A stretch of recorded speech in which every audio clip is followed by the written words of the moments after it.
નમસ્કાર વિદ્યાર્થી મિત્રો, આજે આપણે ગણિત ગમતમાં પ્રકરણ 14 રૂપિયા પૈસા એના વિશે માહિતી મેળવીએ.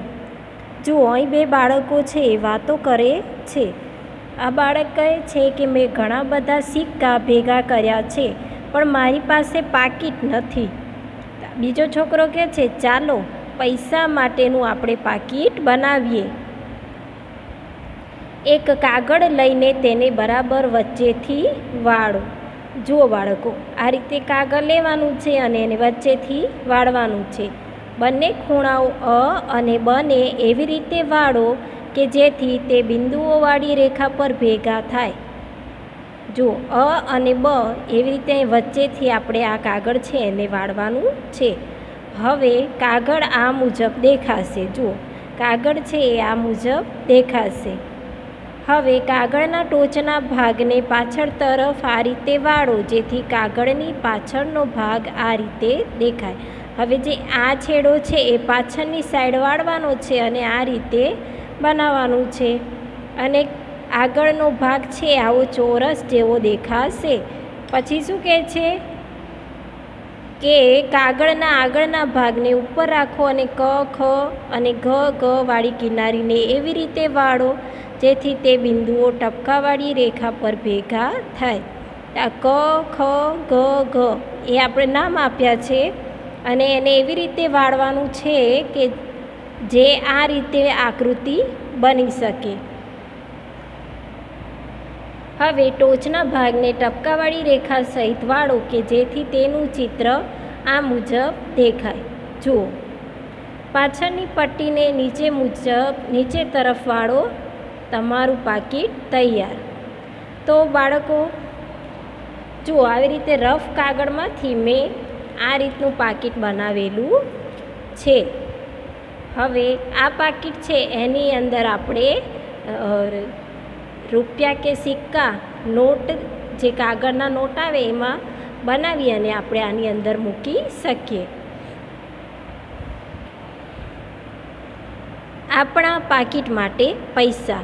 હવે પાકીટમાં બનાવી બરાબર. પાકીટમાં રાખવા માટે આપણે પૈસા બનાવવાના. કેવી રીતે બનાવવા? તો જુઓ, જુદા જુદા સિક્કા ભેગા કરો. તો બાળકો 10નો સિક્કો, 50 પૈસાનો સિક્કો, 1 રૂપિયો, 2 રૂપિયો, 2 રૂપિયા અને 5 રૂપિયાના સિક્કા આવે એ સિક્કા આપણે લેવાના છે.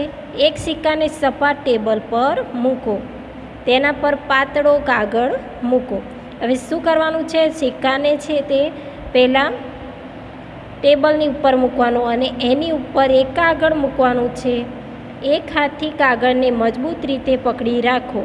હવે કાગળને પકડી રાખવાનું છે અને સિક્કાની છાપ પાડવા માટે પેન્સિલની અણીને સિક્કા પરના કાગળ ઉપર હળવેથી ઘસો.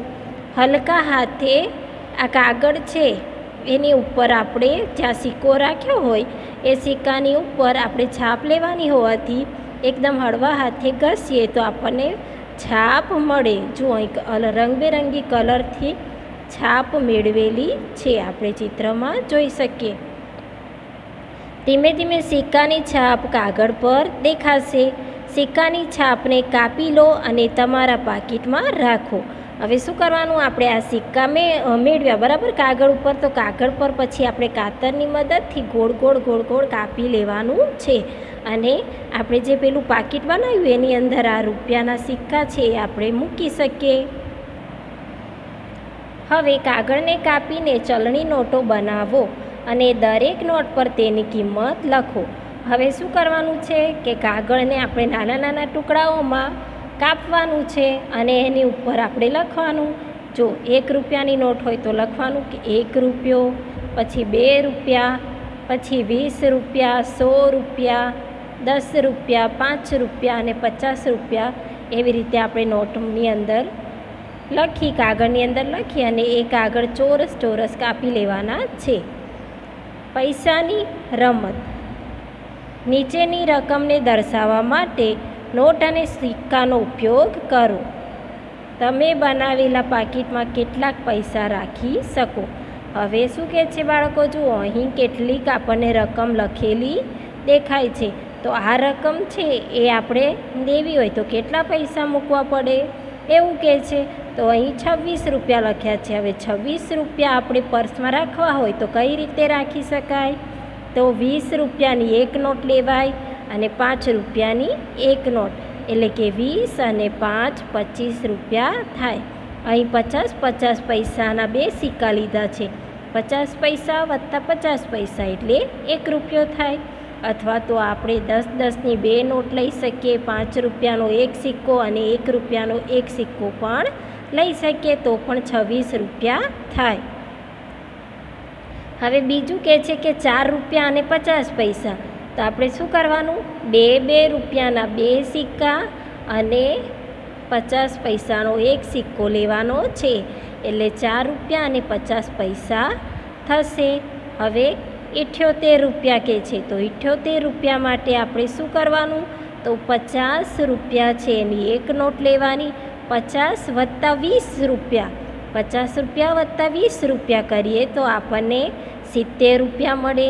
એટલે 50ની એક નોટ અને 20ની એક નોટ લેવાની. હવે વધ્યા 8 રૂપિયા. તો 8 રૂપિયા માટે આપણે 5 રૂપિયાનો એક સિક્કો, એક 2નો સિક્કો અને એક 1નો સિક્કો આપણે લઈ શકીએ. આ રીતે 78 રૂપિયા થાય છે. હવે આગળ કહે છે કે 130 રૂપિયાની જરૂર છે. તો આપણે 100 રૂપિયાની એક નોટ લઈ શકીએ, 20 રૂપિયાની એક નોટ અને 10 રૂપિયાની એક નોટ. 8 રૂપિયા અને 50 પૈસા. તો 2 ના 4 સિક્કા અને 50 પૈસાનો એક સિક્કો. હવે 53 રૂપિયા. તો 50 રૂપિયાની એક નોટ, 2 રૂપિયાનો એક સિક્કો અને 1 રૂપિયાનો એક સિક્કો લઈ શકીએ. આમ આપણે 53 રૂપિયા મેળવી શકીએ. નોટ અને સિક્કા દ્વારા દર્શાવેલી રકમ લખો. તો જુઓ બાળકો, અહીં કેટલાક પૈસા દર્શાવેલા છે. એ કેટલા રૂપિયા થાય એ આપણે લખવાનું છે. એક ઉદાહરણ આપેલું છે કે 100 રૂપિયા છે એની એક નોટ છે અને 50 પૈસા એવા બે સિક્કા છે. એટલે 50 પૈસા અને 50 પૈસા 1 રૂપિયો કહેવાય. એટલે આ કુલ કિંમત છે એ 101 રૂપિયા થયા. જુઓ, હવે અહીં પૈસા આપણને આપેલા છે એ ગણી અને આપણે અહીં લખવાના છે. તો આ કુલ કેટલા પૈસા છે? તો જુઓ, 50 રૂપિયાની એક નોટ છે, પછી 20 રૂપિયાની એક નોટ છે. 50 અને 20 તો 70 રૂપિયા થયા. 70 અને આ 5નો સિક્કો ગણીએ તો 70 ને 5 75 રૂપિયા થયા. 75 રૂપિયા પછી આ 2ની 3 નોટ છે એટલે 2 તરી 6 રૂપિયા થયા. તો 75ની અંદર આપણે 6 ઉમેરી દઈએ તો 75 વત્તા 6 રૂપિયા એટલે કેટલા થયા? 81 રૂપિયા. અને આ 50 પૈસાનો સિક્કો છે એટલે 81 રૂપિયા અને 50 પૈસા. તો આપણે અહીં લખીશું 81 રૂપિયા 50 પૈસા. હવે જુઓ બાળકો, અહીં આટલા આ પૈસા આપણને આપેલા છે, બરાબર? તો આ છે આટલા પૈસા આપણે ગણવાના છે કે કેટલા છે. તો સૌપ્રથમ આપણે મોટી રકમ છે એ ગણીએ. તો જુઓ, 20 રૂપિયા.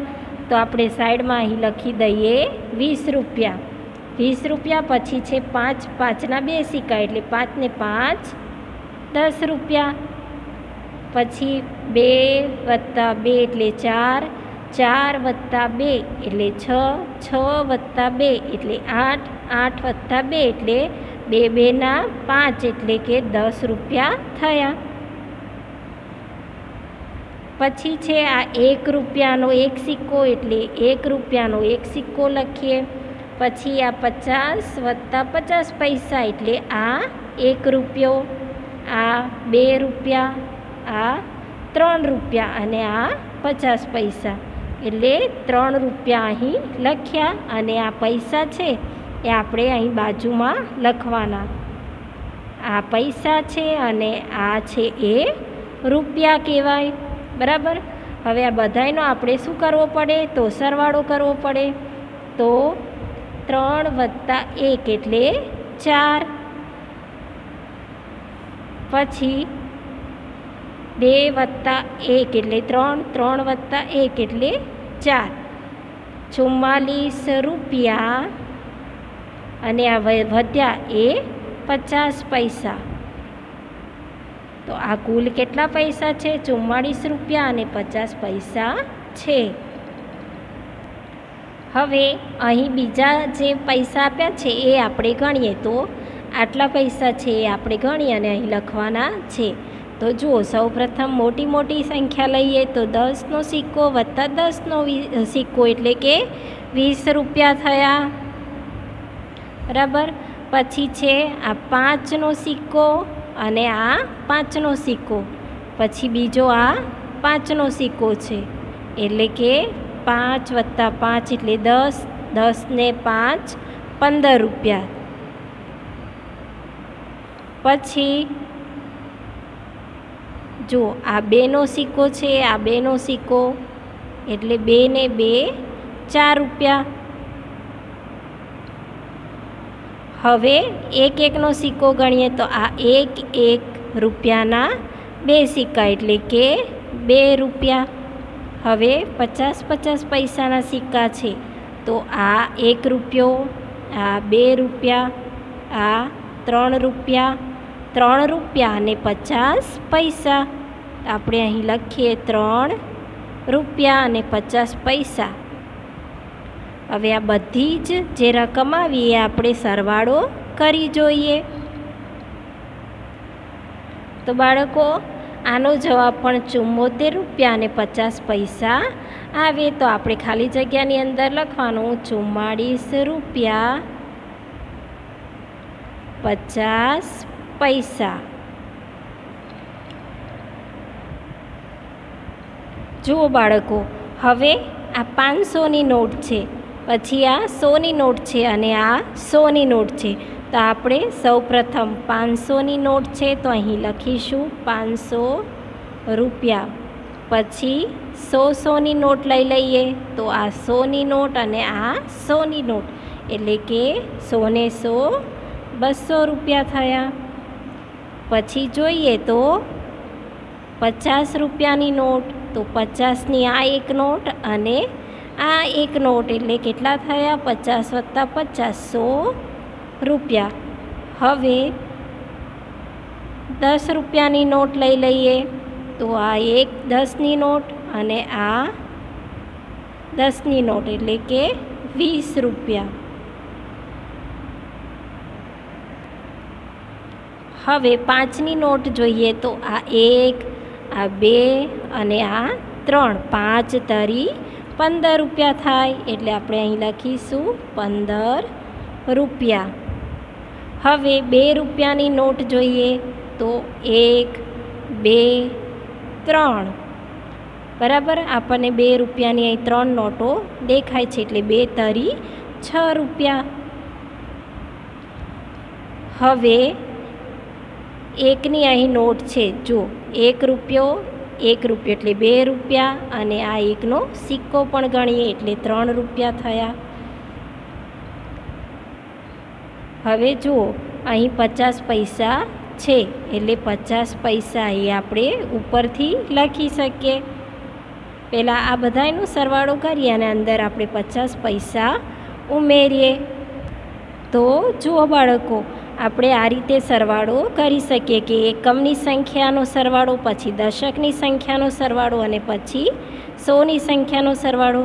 તો 5 વત્તા 6 એટલે 11, 11 વત્તા 3 એટલે 14, 4 વધી ચઢી 1, 1 વત્તા 2 એટલે 3, 3 વત્તા 1 એટલે 4, 5 વત્તા 2 એટલે 7, 7 વત્તા 1 એટલે 8.